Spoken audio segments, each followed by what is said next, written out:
एक बार एक किसान परमात्मा से बड़ा नाराज हो गया। कभी बाढ़ आ जाए, कभी सूखा पड़ जाए, कभी धूप बहुत तेज हो जाए, तो कभी ओले पड़ जाए।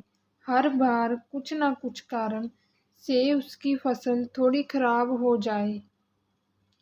एक दिन बड़ा तंग आकर उसने परमात्मा से कहा, देखिए प्रभु, आप परमात्मा हैं, लेकिन लगता है आपको खेती बाड़ी की ज़्यादा जानकारी नहीं है।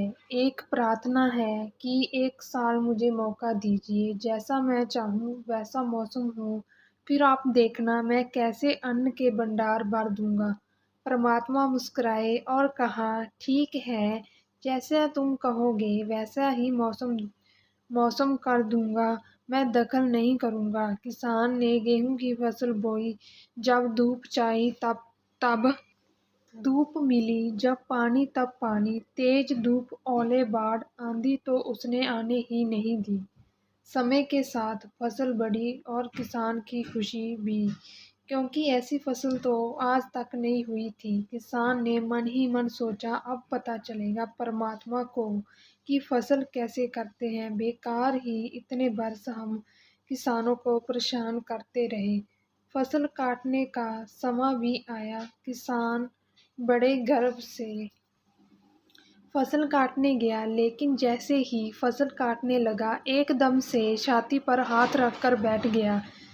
एक भी बाली के अंदर गेहूं नहीं था, सारी बालियां अंदर से खाली थी। बड़ा दुखी होकर उसने परमात्मा से कहा, प्रभु ये क्या हुआ?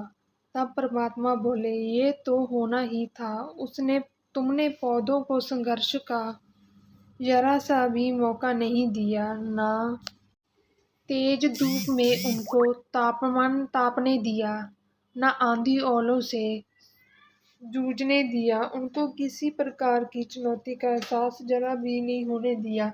इसलिए सब पौधे खोखले रह गए। जब आंधी आती है, तेज बारिश होती है, ओले गिरते हैं, तब पौधा अपने बल से ही खड़ा रहता है। वो अपने अस्तित्व बचाने का संघर्ष करता है, और इस संघर्ष से जो बल पैदा होता है वो ही उसे शक्ति देता है, ऊर्जा देता है, उसकी बटा को उभारता है। सोने को भी कुंदन बनने के लिए आग में तपने, हथौड़ी से पीटने, गलने जैसी चुनौतियों से गुजरना पड़ता है।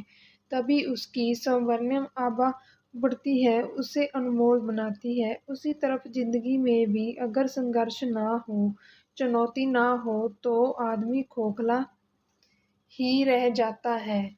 उसके अंदर कोई गुण नहीं आ पाता। ये चुनौतियां ही है जो आदमी रूपी तलवार को धार देती है, उसे शक्त और प्रखर बनाती है। अगर प्रतिभाशाली बनना है तो चुनौतियां तो स्वीकार करनी ही पड़ेंगी, अन्यथा हम खोखले रह जाएंगे। अगर जिंदगी में प्रखर बनना है, प्रतिभाशील बनना है, तो संघर्ष और चुनौतियों का सामना तो करना ही